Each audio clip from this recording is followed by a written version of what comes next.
श्रीमद् भागवत में आया है कि जिसने सच्चे सदगुरु की चरण धूली अपने सिर पर नहीं चढ़ाई वो जीता हुआ भी मुर्दा है। मुर्दा दिखता तो है जिंदा पर मुर्दा है, मुर्दा मरा हुआ है।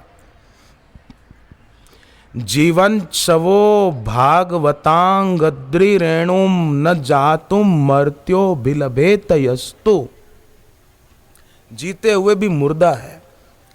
जिसने भगवत चरणों पर चढ़ी हुई तुलसी की गंध लेकर उसकी सराहना नहीं की वो सांस लेता हुआ भी सांस रहित शव ही है।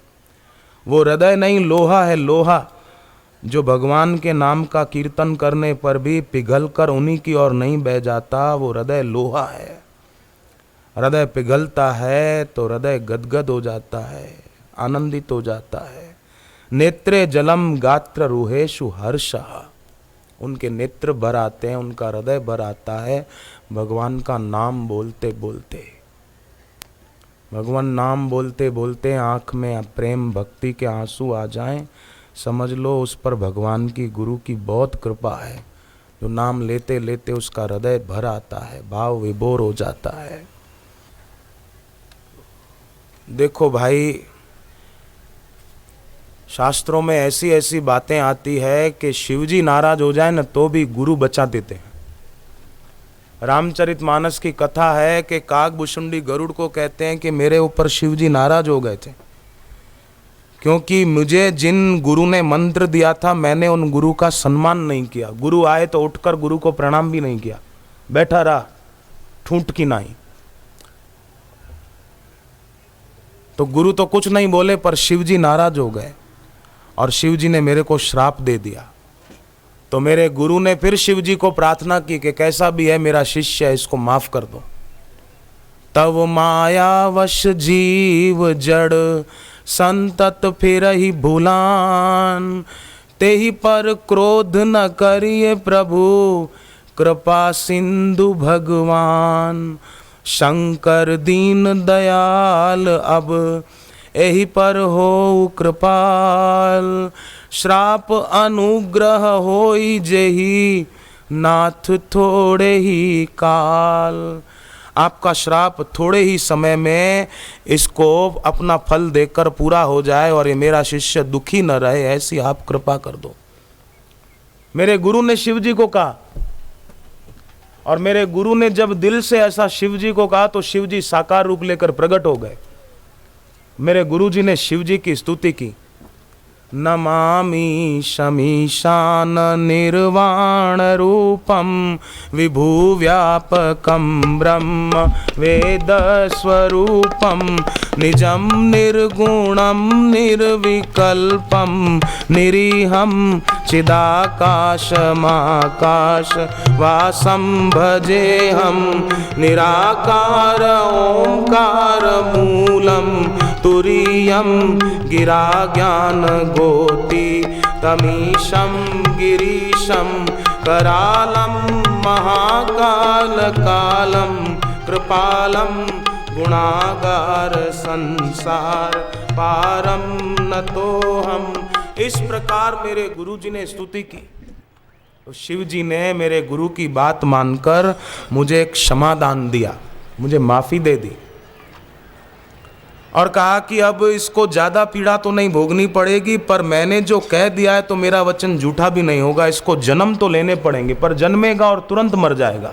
जन्मने की पीड़ा नहीं होगी, मरने का दुख नहीं होगा, बस जन्मा मरा ऐसे हो जाएगा। और फिर जल्दी ये किसी ब्राह्मण के घर जन्म लेकर अपनी साधना पूरी करेगा। तो इस प्रकार शिवजी ने मुझे कहा, शिवजी अंतर्धान हो गए। फिर मेरे गुरु ने कहा कि बेटे अब तुम यहाँ से चले जाओ। गुरुदेव की आंख में आंसू थे। गरुड़ काकभुशुंडी गरुड़ को अपना जीवन सुना रहे हैं कि ऐसा मेरे साथ हुआ था। मेरे गुरुदेव की आंख में आंसू थे और मेरे गुरु ने कहा बेटे अब तुम यहाँ से निकल जाओ, विंध्याचल पर्वत की ओर जाओ। बोले क्यों? बोले क्योंकि अब मेरे को थोड़ा श्राप का फल भोगना था।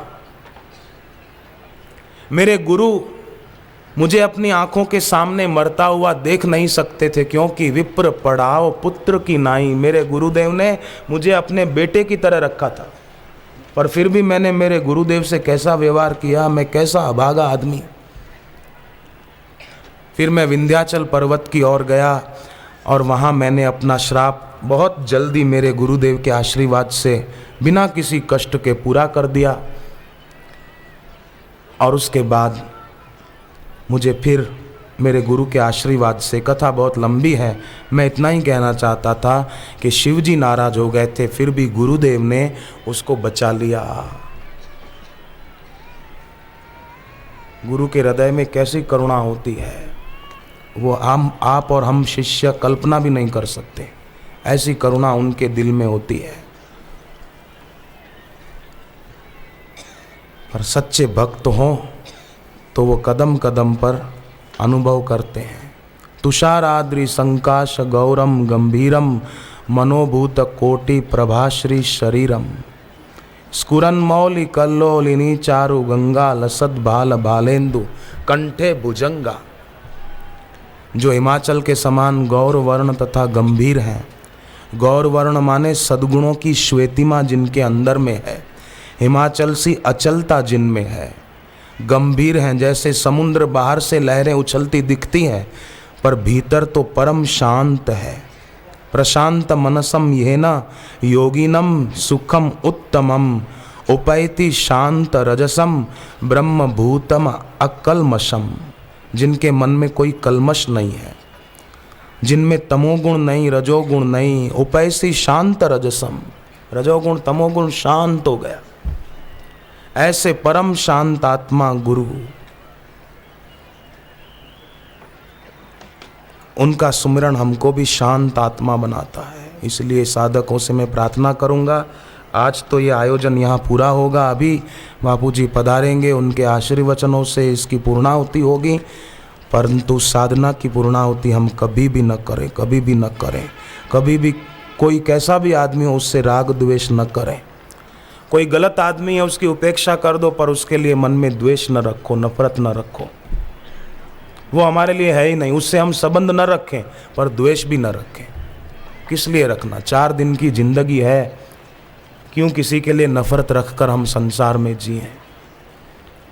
एक भगत था, शिव जी की उपासना करता था। हर साल सावन के महीने में उपवास करता था, ओम नमः शिवाय का जप करता था। एक बार उसके व्रत उपवास से प्रसन्न होकर शिव जी प्रकट हो गए और कहा वरदान मांगो।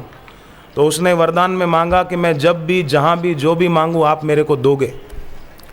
शिव जी सोच में पड़ गए कि जब भी जहाँ भी जो भी तू मांगे मैं तुझे दूं, और तेरी इच्छाओं का तो कोई पार नहीं है।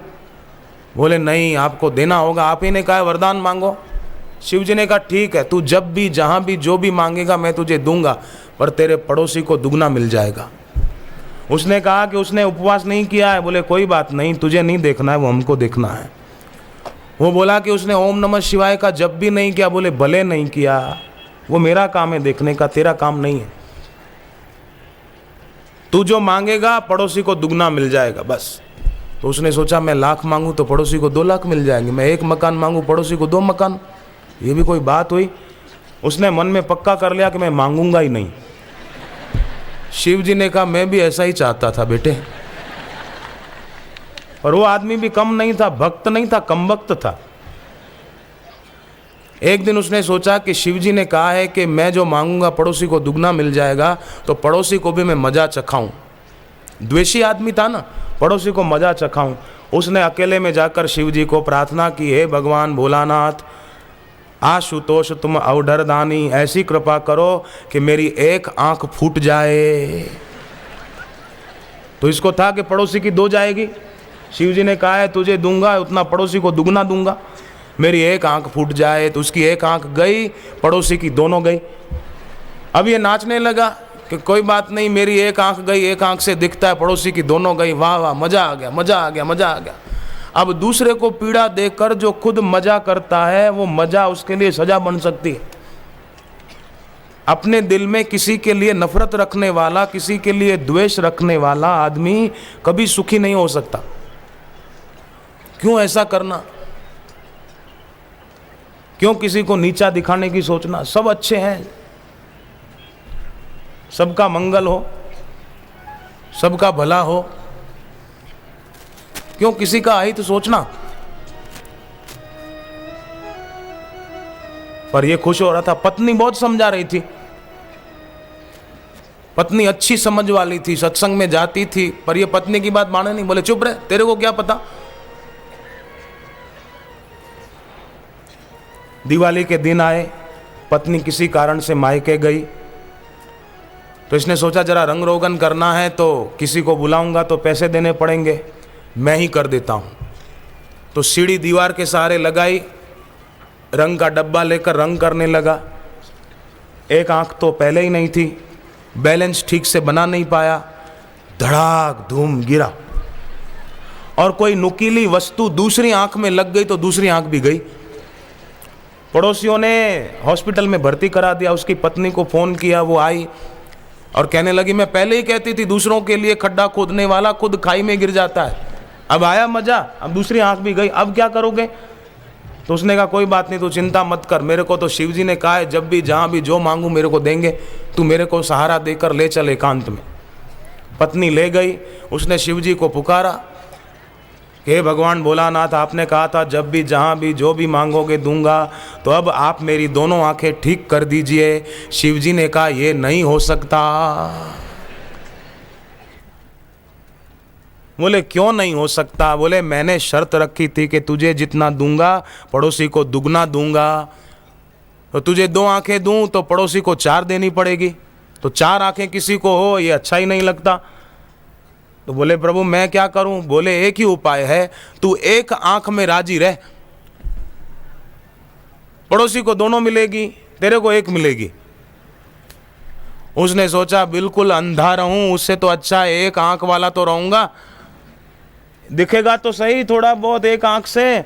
उसने एक आंख मांग ली, पड़ोसी को दोनों मिल गई, उसकी दोनों आंखें अच्छी हो गई। अब इसको क्या मिला? इतना उपवास किया, भक्ति की, पर क्या मिला इसको? एक आंख काना होके रहा कि और कुछ?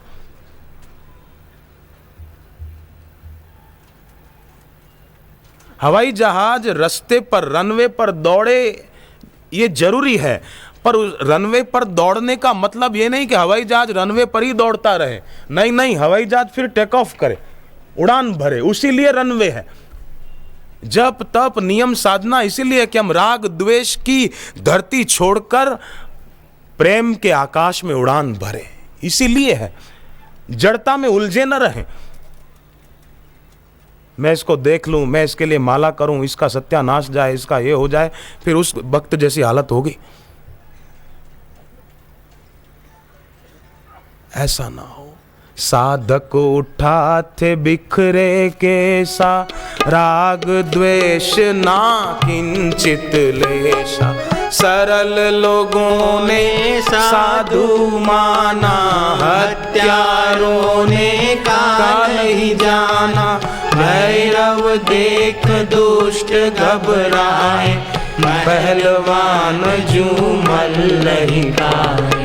कामी जनों ने आशिक माना, साधु जन की ने परना। हरि ओम हरि ओम हरि ओम हरि ओम हरि ओम हरि ओम हरि ओम हरि ओम हरि ओम हरि ओम हरि ओम हरि ओम हरि ओम हरि ओम। एक दृष्टि देखे सभी, चले शांत गंभीर। गुरु चले शांत गंभीर। सशस्त्रों की भीड़ को सहज गए वे चीर। सशस्त्रों की भीड़ को सहज गए वे चीर। तो जैसी दृष्टि हमारे भगवत स्वरूप गुरुदेव की, हम ये पाठ करते करते अपनी दृष्टि भी वैसी बनाएं तो कितना अच्छा होगा। आप सोचो। तो जितना हो सके अपने द्वारा संसार में ये विदेशी गंदी चैनलें, क्लब, होटलें, इंटरनेट के जरिए क्या क्या बर्बादी बढ़ रही है जवानों की। तो हम इतने अच्छे साधक बुद्धिमान, आपकी कितनी श्रद्धा है, आपकी कितनी भक्ति है, कितने घंटे बैठे रहते हैं आप। दोपहर को सत्संग पूरा होता है 2 बजे, तो मैं तो फिर भी चला जाता हूँ, पर यहाँ कई लोग मैं देखता हूँ बैठे ही रहते हैं डेरा जमा कर, जाते नहीं हैं, क्योंकि जाएंगे तो जगह चली जाएगी। तो मैं तो आपको मेरे से ज़्यादा आगे मानता हूँ। मेरी तो जगह सुरक्षित रहती है, खाली रहती है, यहाँ कोई नहीं बैठता। मेरी जगह ये बैठने के लिए सुरक्षित रहती है, मेरे को रोक के बैठना नहीं पड़ता। पर आप तो जगह रोक के बैठे रहते हैं, खाने भी कोई जाते हैं, कोई नहीं जाते हैं, कोई अपने साथ वाले को भेज देते हैं, तू जा, हम बैठे हैं यहाँ, जगह रोक कर, तू जाके आ। थोड़ा खाया न खाया और बैठे रहे, कितनी देर बैठे रहते हैं। और पैरों की, घुटनों की अपनी एक सीमा होती है ना, तो वो भले थकान हो तो हो, पर बैठे रहेंगे, जाएंगे नहीं। कितना, ये क्या है, ये गुरुदेव के लिए दृढ़ श्रद्धा भक्ति है, ये गुरु के लिए प्यार है, तभी तो। और मेरी शुभ कामना है, मैं आपको और क्या दे सकता हूँ, मेरे पास देने के लिए कुछ है नहीं, पर मेरी एक शुभ कामना, एक दिल की दुआ है आप सभी के लिए कि ये जो प्यार है, ये जो श्रद्धा है, भगवान करे आप सबकी ये श्रद्धा, आप सबकी ये भक्ति, आप सबकी ये प्रीति दिन दूनी रात चौगुनी और बड़े, यही शुभ कामना आप सभी के लिए मेरे दिल की दुआ है, शुभ कामना है। आशीर्वाद तो अपने से बड़े देते हैं, मैं आपसे बड़ा नहीं हूं, पर मेरे दिल की एक शुभ कामना है। मैं पूज्य बापू के चरणों में और वड़दादा के चरणों में ये प्रार्थना कर रहा हूं कि ऐसे मेरे प्यारे भाई, ऐसी श्रद्धालु देवियां, बहनें, साधु संत, बच्चे, बच्चियां, इन सभी पर बापू आपकी दया का हाथ सदा रहे। इनकी और मेरी, हम सभी साधकों की श्रद्धा और बढ़ती रहे। हे त्र्यंबकेश्वर महादेव, आज महाशिवरात्रि के पर्व पर, महाशिवरात्रि के निमित्त यहाँ 6 दिन का सत्संग मिला था, और महाशिवरात्रि के दिन ही इस आयोजन की पूर्णाहुति होने जा रही है। तो हे भगवान त्र्यंबकेश्वर, मैं तो चाहता हूं, मैंने नासिक समिति वालों को भी बोला था, जब समिति वाले ये तारीख लेने के लिए आते थे, चक्कर काटते थे, उज्जैन समिति वाले भी आते थे कि हमको शिवरात्रि का पर्व मिले, हम आयोजन करें। पर मैंने नासिक समिति वालों को पूछो, मैंने बोला था, मुझे न जाने क्यों इस धरती से लगाव है, इस धरती से प्यार है।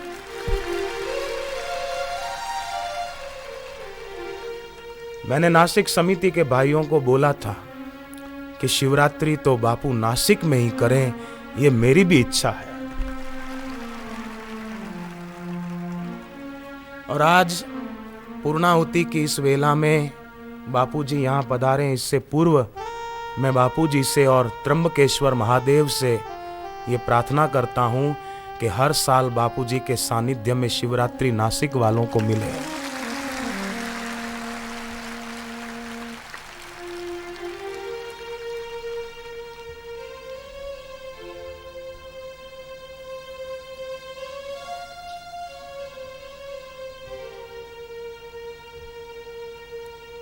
ये साथ न छूटे, साल में एक बार शिवरात्रि पर बापू यहाँ पधारते रहें। जैसे हर साल उत्तरायण का पर्व अहमदाबाद में मनाया जाता है, ऐसे हर साल शिवरात्रि का पर्व बापू के सानिध्य में यहाँ मनाया जाए। ये हर साल शिवरात्रि पर बापू का और हमारा साथ न छूटे। बन बन के सहारे टूटते हैं, ये रस्म पुरानी है जग की। बन बन के सहारे टूटते हैं, ये रस्म पुरानी है जग की। ये रस्म पुरानी है जग की। ये रस्म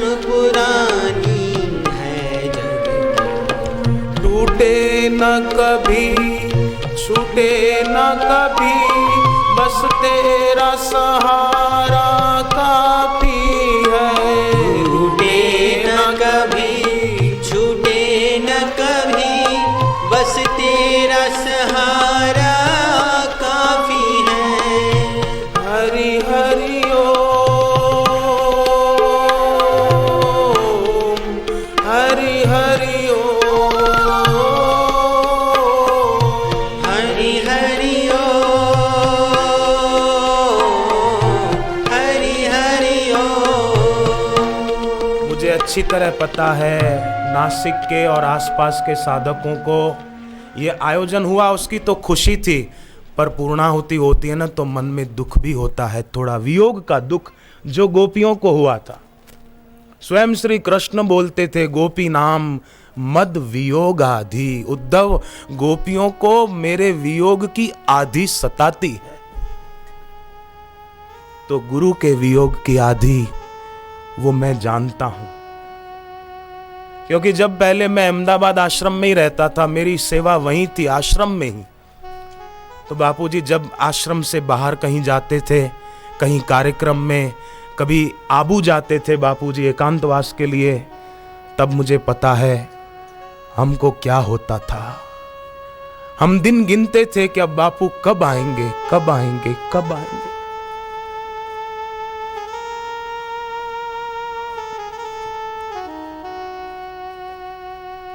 और कहीं जब सत्संग के कार्यक्रम होने लगे तब भी मैं अहमदाबाद में ही रहता था, आश्रम में ही सेवा थी, तो सत्संग में जो और जाते थे ना सेवा में, साहित्य वगैरह की सेवा में, मैं उनको प्रणाम करता था। मैं कहता था मेरे को भी ले चलो, मैं भी सेवा करूंगा खूब उधर, आप जो कहोगे मैं सेवा करूंगा, मेरे को ले चलो। वहां कम से कम रोज बापूजी के दर्शन तो हो जाएंगे।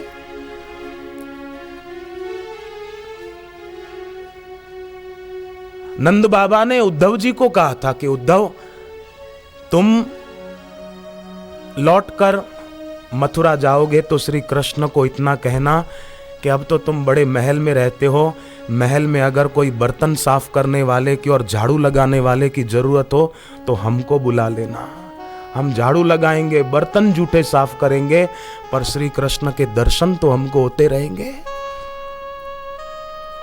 तो मुझे पता है कि जब गुरु का सानिध्य का वियोग होता है थोड़े समय के लिए, मैं तो शुभकामना कर रहा हूं कि हर साल शिवरात्रि यहां पर, फिर भी शिवरात्रि तक तो आप इन दिनों जो बापूजी के सानिध्य में हमने जो समय बिताया है, वो अगली बार जब तक हमको बापूजी का सानिध्य नहीं मिलता तब तक इन दिनों को याद करना कि बापूजी कैसे हमको नचाते थे।